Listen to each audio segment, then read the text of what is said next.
Recording by SS recording studio Bajitpur Manigachhi.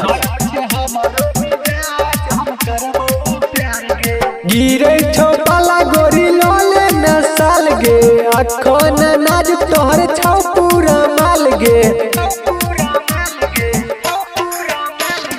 गिरे छोपाला गोरी लोले न साल गे अखन नाज तोहर छौ पूरा माल गे। हमरा बना ले भातार ने ठंडी में लगतो जार गे। गरम छे हमारो मिजाज हम करबो प्यार गे।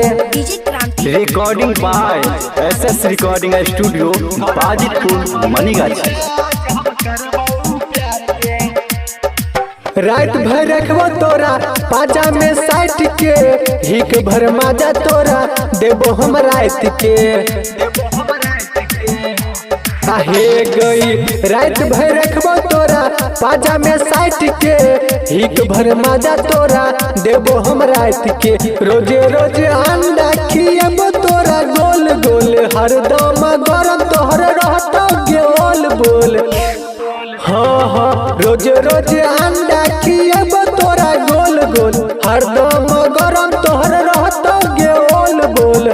हमरा बना ले भातार ने ठंडी में लगतो जार गे। गरम छे हमरो मिजाज हम करबो प्यार गे। Recording by SS recording studio Bajitpur Manigachhi.